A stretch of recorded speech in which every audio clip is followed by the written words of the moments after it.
Hello and welcome to GMI, the Guitar and Music Institute. Many of the previous podcasts have not just been about guitar players or music matters, but new businesses.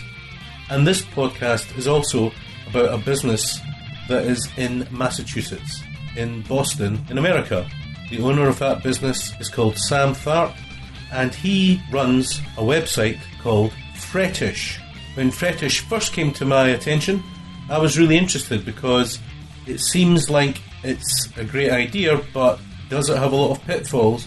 And that's why I'm talking to Sam today, to find out all about Fretish. Because basically, what Fretish offers is that musicians can hire out their musical instruments or equipment for an evening and get paid for that hire to people that use the Fretish website. So I'm really interested to find out exactly where Sam thinks this is going to go, and learn about Sam, and learn about the whole idea. It's hard, we all know, to make a living just playing music. So anything that can help musicians make a little money is a good idea in my book. So coming up is episode number 23 of the GMI podcast. My name is Jed Brockey. Let's go straight into it. Okay, Sam, it is great to have you on the podcast all the way over there in Massachusetts. Hi, Chad. Good to be with you. Now, I have actually been to Boston once, many moons ago, and I lived, Cambridge. I do, yeah. It's right across the river from me. Right. Do you know the town hall? I'm sure I've walked past it. Yeah. Was there some? I was in a flat just to the side of the town hall. Yeah, I was in I just lived opposite or to the side of the town hall, and there was a fantastic just a wee Mexican cafe, which I've never had food as good as that Mexican food anywhere. It was just amazing. Was it Boca Grande or Ana's Taqueria? I can't remember, but I do remember they had 40 different little sauces you could try, and they had this thing where they had rice that was actually inside an omelette. There was like an omelette was around the rice, and the chicken and stuff was wrapped in it. It was absolutely astonishing. Before I came to Massachusetts, I lived in Texas for 3 years. So I came up and I was a bit of a Mexican food snob. But there are a few pockets here and there where you find some really good, authentic Mexican food. So I know people listening into this might be think we're wanting to talk about just Boston or Cambridge or Mexican food. But actually, we're going to be talking about your business and website and offering, which is called Fretish. But before we start on that, could you maybe tell the listeners a little about yourself? And, we're all on a journey these days, your journey to where you are now. Yeah. So I have played guitar for over 30 years. I don't claim to be a good guitarist, but I love the instrument. Started off playing, rock and roll, blues guitar. And then about 10 years ago, I started learning from a flamenco guitarist called Juanito Pascual. Great name. Yeah. And so I love to play, love to jam with other guitarists and other musicians. And so that's one side of my life. The other side of my life is that I have a significant amount of experience in the internet space. So I was the original product manager for AOL Instant Messenger. So Sam, is AOL still going? Because it used to be absolutely massive once upon a time. Yeah. So they literally just announced about a month or two ago that they were going to be shutting down Instant Messenger. But AOL was purchased by Verizon some years ago, and then it was Verizon that purchased Yahoo just recently, and they've combined AOL and Yahoo under this name called Oath. And so it's just this variety of online properties that they try and sell advertising against. So AOL and Yahoo are now technically referred to as Oath within Verizon, but you can still go to AOL.com, you can still go to Yahoo. So they're still there. They still have millions, literally hundreds of millions of users on their properties, but they're certainly diminished from where they were, 20 years ago. It's incredible how these huge worldwide corporations that are in so many people's consciousnesses, if that's a word, rise and fall. Yeah. Yeah, it's interesting because you don't see that many digital properties rise, fall, and then come back from the ashes, where it's more common for, car companies like General Motors to, climb the heights, crash, go through bankruptcy, and then they're back in some form or another. But the digital world is very unforgiving. So once you're sort of like on the downward trajectory, it's pretty hard to come back. I can't think of one story where they have really sort of reversed it. But interestingly, if we think of MySpace, MySpace still has millions of users, doesn't it? Although if you asked anybody who knew about MySpace, they would probably say, "Oh, that's dead." Yeah, yeah. So they are out there. I think it was it Justin Timberlake that bought MySpace? He has some stake in one of those properties, and so they do have millions of. So I'll give one example. AOL had a number of different sort of lines of business. One of them was the subscription model. So you would pay to get access to the internet. It was their dial-up service. They still have probably like 5 million paying customers who pay something like $25 a month to sort of get on the internet, despite everyone having, access to broadband and other forms of connection. But there are people that have just like, once they're on, they've got their email address, they've got their screen name, and then they just never want to part with it. That is absolutely astounding. Yeah. So that gives them a bit of leverage, doesn't it, as you would say? Yeah, so they certainly have that recurring revenue stream that, is only going to go off as people start to literally die off. But, for the next, 20 to 30 years, they've got a reliable source of revenue that they can count on. So you've not just worked with AOL, there have been other big names that you've worked with, isn't there, Sam? Yeah, so I spent 4 years at Monster.com. Monster was a very large job board, bringing together employers with job seekers. It was probably bigger in the United States than in Europe, but we definitely had a European office, and I spent some time in our Prague office and our UK office with Monster. And so during my time there, I was head of the e-commerce group, so responsible for selling our employer products online, so job postings and access to the resume database, and had a great time there. And from there, went into the higher education space and kind of did a similar thing where we were matching colleges with high school students, helping high school students find the right college. So I called it like eHarmony, but instead of finding your soulmate, we help you find the right college for you. And that's interesting because there was a guy on the BBC News recently from England. He's about 24 years old and he's a multi-millionaire. And that's the space that he's in. Yeah. It's just, in Scotland, education, thankfully, is still free. But in England, they have to pay in dollars. It would probably be about, I think they're probably paying about $16,000 a year for their education down there. Yep. So it's a phenomenal story. Yes, 24 and, a multi-millionaire. Yeah, it's surprising. It was surprising to me that colleges don't just naturally enjoy people coming and applying to them. They literally have to find people that sort of fit a certain profile, are interested in the courses that are offered at that school, people that have a qualified, grade point average and test scores. And so it was interesting to see, how much effort colleges put into and resources go into bringing in that first year class of students and then trying to retain them throughout the 4 years. So you've gone through all of this. How did you get to Fretish? What were the seeds of all of this?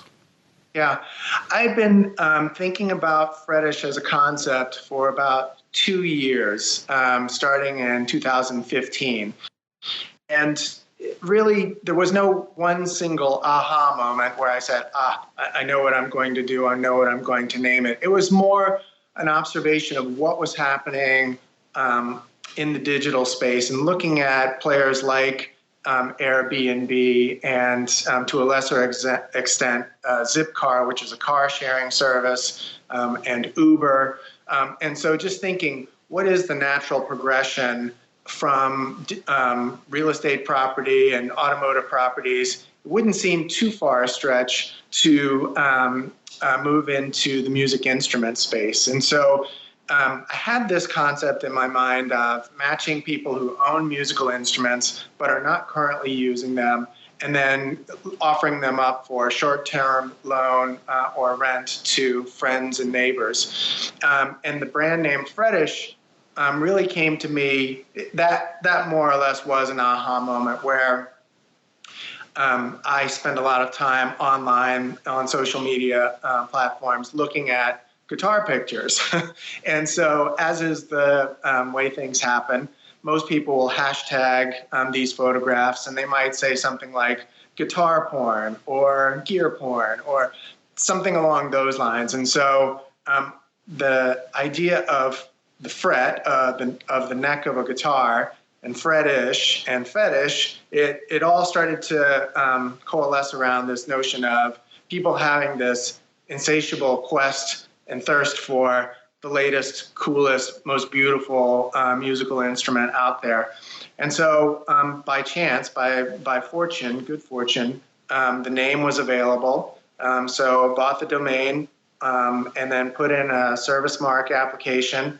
And so that name has really served me well. It's really resonated with people, and it's just a cool sort of brand that I happened to stumble into. So from initial concept, how long did it take to get the website up and running in the form that it is now? Yeah. So the time was probably about 18 months from initial concept to getting it up and running. And it's certainly not the full picture of, what I have in mind, but it's pretty darn good. And it is tailored for that short-term rental experience. And so in some ways, we're not that dissimilar from a Reverb or an eBay or a Craigslist, but we are optimized specifically for people wanting to rent instruments, whereas those other platforms that I just talked about are really geared towards just selling your instruments outright and then not having sort of further engagement with the person that you've dealt with. Now, it does seem that the majority of the instruments on the website are guitars. There is some drums and cymbals and things, and 3 basses. Is that a surprise that the guitar has been so popular, or was that always the intention, especially with the name? Yeah, I think it was by design that we would have more guitars on the site than other instrument categories. But that said, I don't think that the brand is so exclusive that people won't eventually come to see it as a platform for all kinds of different instrument types. But yeah, initially I've just been focused on guitarists, bass players, and then eventually move into those other categories like drums, keyboards. We actually have, I think, great opportunity in the effects pedal space. So effects pedals are compact, they're durable, they're very easy to either ship or hand off to someone else, and there's not as much emotional attachment with a pedal, an effects pedal as there is with a guitar. So effects pedals is a category that we don't have a significant number of pedals on the site right now, but I think that has huge opportunity down the road. So I've got a whole list of questions I want to ask you about the business model, etc. But I want to be sort of focusing on just one or two little things at a time. Basically, because if you answer everything right away, I won't have anything else to ask you. So the first thing I would like to ask you is, there only seems to be 2 places, as far as I can see, where this is popular, and that's in Massachusetts, I take it Boston itself, and Ohio, where it's got some. Why is it so localized?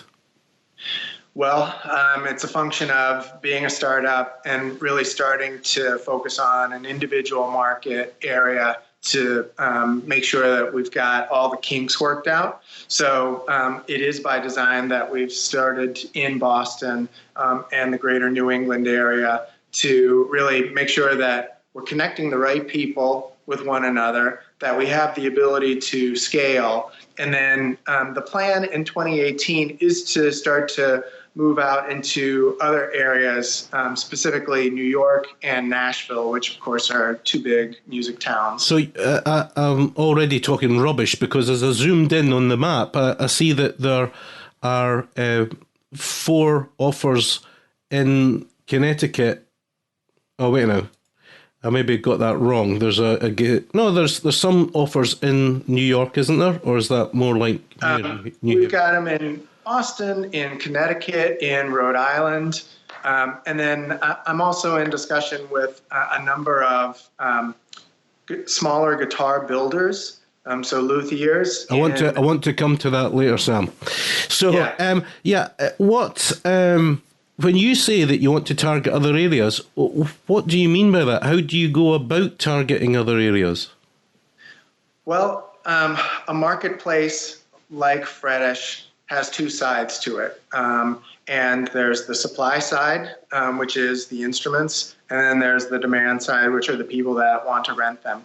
And so you can't effectively go into a market when you don't have adequate number of instruments available. So the first thing we focus on doing is identifying people in a particular market or geographic region, getting them to try Fretish, and then once you have that critical mass of instruments available, then you start to make it known to guitar players, the broader guitar playing community, that we have instruments here that are available for you to rent. So it's really a 2-step process or a 3-step process. 1, identifying the area that you're going to focus on.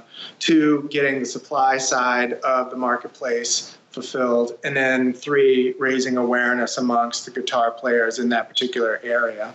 Okay, so could you just describe to the listeners exactly, and only this, how Fretish works, the actual complete from beginning to end?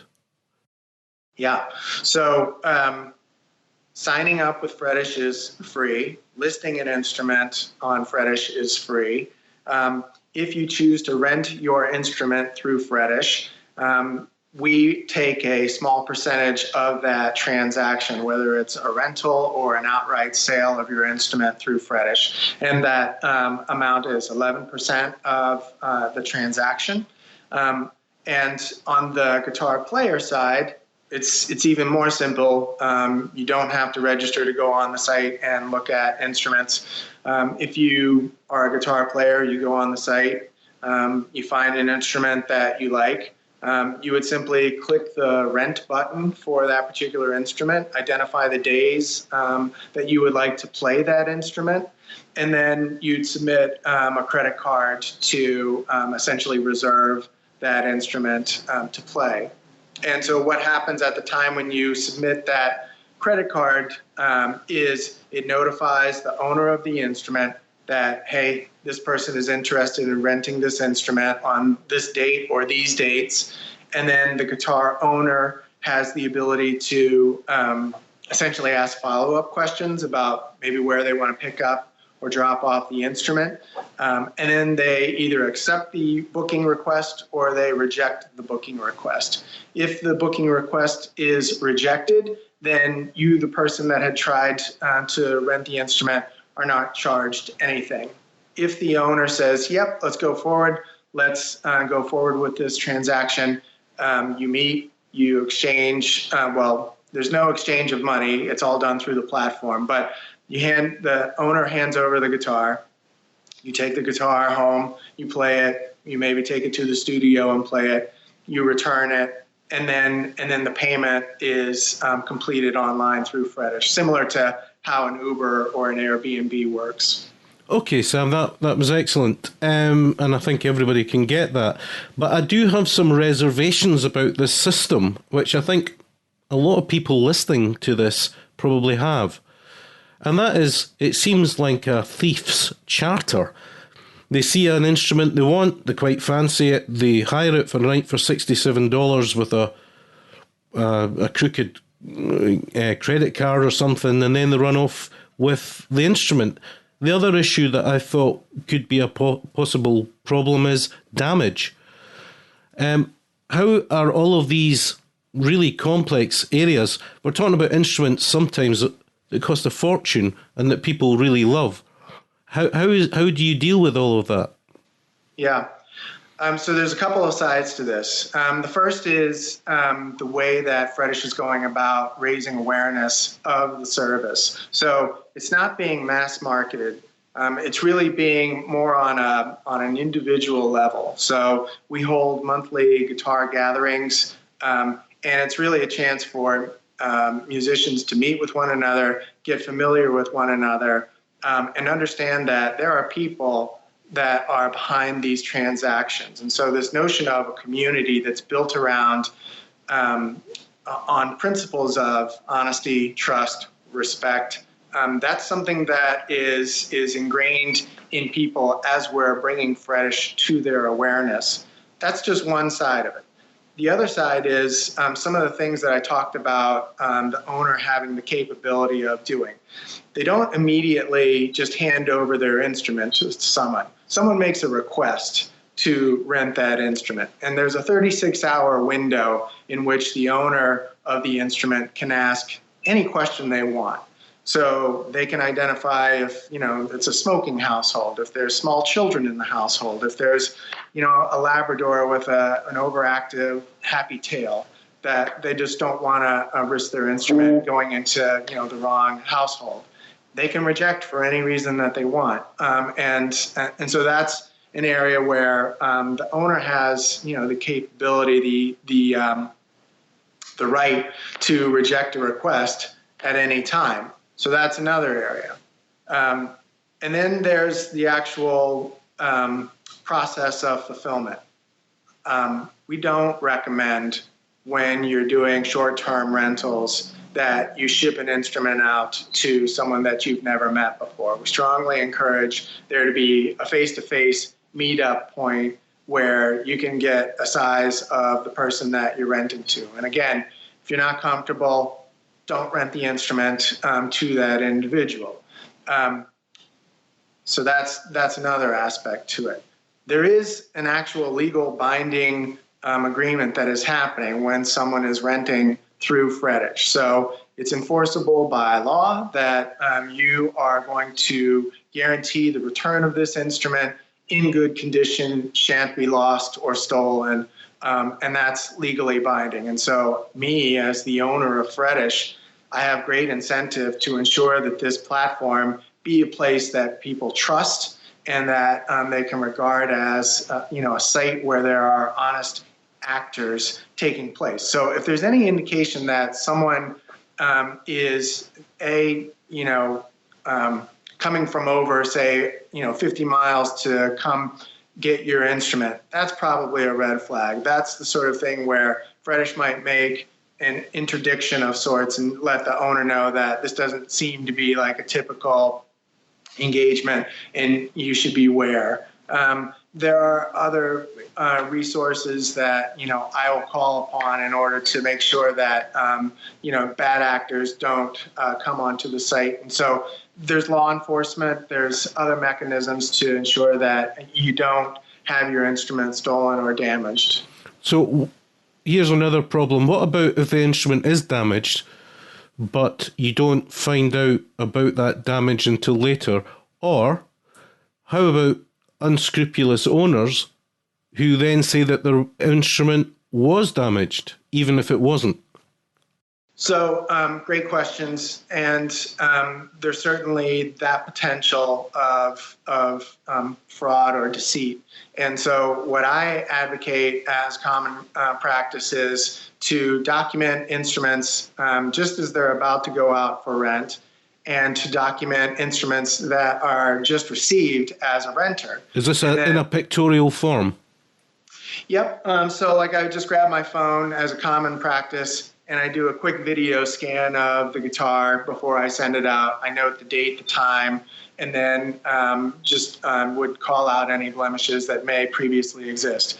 As a renter, it's in your best interest to take that guitar that you've just received, do a quick video scan, point that out, and then before you're about to drop it off, do a similar drop off, so that if there is any kind of dispute, it can be resolved by looking at any kind of evidence of what's gone out and in what condition it's been received. There have been a number of discussions with music insurance companies, instrument insurance companies, and the universal response that I've received is, based on this particular marketplace, they could write a policy that would probably have an extremely high deductible and would require an extreme amount of details around the condition of the instrument before it gets sent out and as it's received. And so ultimately, getting an insurance policy from a music instrument insurer seemed to be so onerous to both the renter and the owner of the instrument that we're basically following a policy of self-insurance, which is if you've put your credit card down and you have rented an instrument, if the owner comes back to us within 48 hours and says, my instrument has been damaged or is lost, stolen, then we'll take that credit card and we'll charge the fair retail value for that instrument to try and make the owner whole. If the credit card on file is fraudulent, then Fretish will cover the cost for that guitar owner to make that guitar owner whole. So what about the second scenario where there hasn't been damage and they then say there has been damage? If you immediately go to reimburse the owner of the instrument, then that's not good, is it? No. And so when guitar owners join the site and they're seeking to list their instruments for rent or sale, it's not automatically available. They actually have to go through a screening process. And so at that time, what Fretish is doing is essentially doing a character assessment. Is this someone a good actor or a bad actor? Is it a perfect screen? Probably not 100% perfect, but just by asking simple questions about what a person's intent is, where they found the instrument, where they got the instrument, you start to discern pretty quickly who's a good actor and who's a little bit more shady. And if there's any hint that someone's not a good actor, then they're not given permission to either rent or to list their instrument on the site. Okay, Sam, that sounds great. So before I ask you about how the business in general is going and how what your plans are for the future, you said that people could meet up and it's more than just a lending thing. But is that not another weakness in that people could meet up, become friends, and just hand their instrument over to their friend? They could, but at its core, I think Fretish is about a musical community. Yeah, I want to make money from this proposition and the business needs to be viable in order to continue, but I don't want to create this airtight machine where musicians can't talk with other musicians and share instruments. The whole idea behind Fretish is there's a lot of great instruments out there, there are a lot of great musicians out there, and we kind of get siloed in our everyday existence. And so Fretish is really about bringing people together. And maybe I've got a great instrument that I'm just not playing all that often. I carry a little bit of guilt that this instrument isn't getting played regularly. And frankly, it's just gathering dust. So if I can meet another musician and share my guitar with them, if I make money, that's great. If I get in exchange sort of a music lesson, this guy teaches me a finger picking style that I otherwise wouldn't have learned, then I think that's a good thing. And so I think there's a societal benefit to, bringing musicians together, building a sense of community. And in the long run, Fretish is going to benefit because people are going to see us as a valuable service that recognizes the importance of music in our lives and bringing people together. Well, I'm all for that. I'm all for that, Sam. Now, about the scalability of the business, you were talking about luthiers earlier. What are your plans for your future? And generally, how well is the business going? Is it on track to how you thought it would go? Yeah, so the business is a startup, so we're not profitable yet. Having said that, I did set some internal milestones that I hope to achieve by the end of the year. And I'm on track to hit those milestones in terms of people who have joined the site, people who have listed instruments, people who have rented or sold instruments outright through the site. So it's on track to do what I had set for myself as the goals were.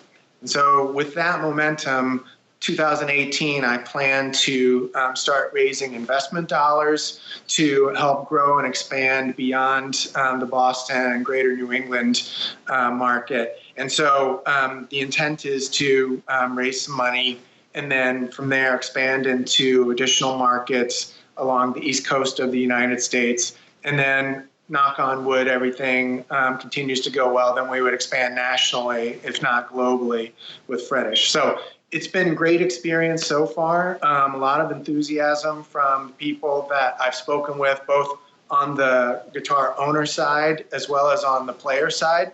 There's certainly a segment of guitar owners that are out there that are a bit like Nigel Tufnell from Spinal Tap.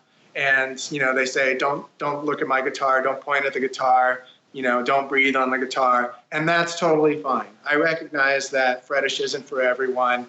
And that's just, it is what it is. But there's enough people out there that are cool, that understand the premise of Fretish and are interested in meeting other musicians. And so it's been a very good experience thus far. And Luthers who are creating new instruments?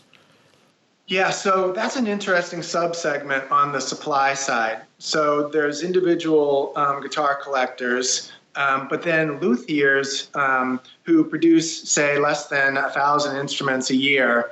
They have an incredible incentive to use Fretish because they don't produce that many instruments. It's very difficult for them to get into a major retailer like Guitar Center or Sam Ash. Or one of those types of companies. And so when they can't get their instrument into these retailers, then guitarists who would otherwise be really thrilled about owning one of their instruments have no awareness. And so with limited distribution, they have limited sales. Fretish is a solution for them because it gets your instruments into the hands of qualified players.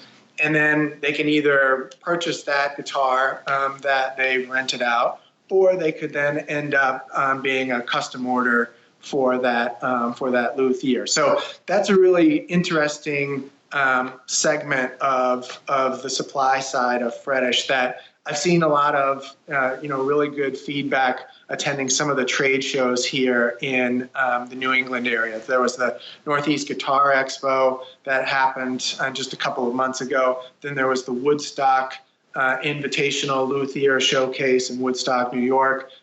So a lot of positive feedback from luthiers about using Fretish as a way to get their really high quality instruments into the hands of people that love playing a really fine instrument in the quality of their home, not having to battle with the guys playing Metallica through the Marshall stack at Guitar Center. So there's a great symbiosis there.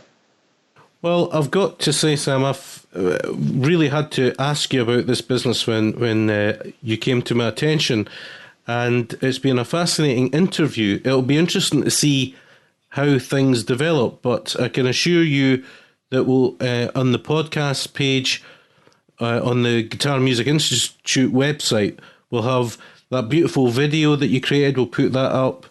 We'll put all the links to your website, and hopefully you'll get about 70 to 80% of the people that listen to this podcast are in America, United States of America. So hopefully it's going to get the news out there, and Fretish is going to be on everyone's lips very shortly in 2018. That's great. So thanks, Jed. I appreciate your time. Thanks for having me on the radio program. No problem. And keep in touch, and maybe in a year's time on that, we'll find out what's happening. All right. Sounds good. Thanks again. Bye-bye. Cheers. Well, I hope you enjoyed that interview with Sam. It's all a lot clearer now. I must admit, I still have my doubts, as they say. I still have my doubts about how many people would want to hire out one of their beloved instruments, but it's working, and it's working over in Boston, and Sam is, as he said, moving into New York, and there are other areas showing an interest. So, what do I know? I'm going to keep my fingers crossed, and we'll be hopefully finding out in another, say, 12 months exactly what's happening to Fretish.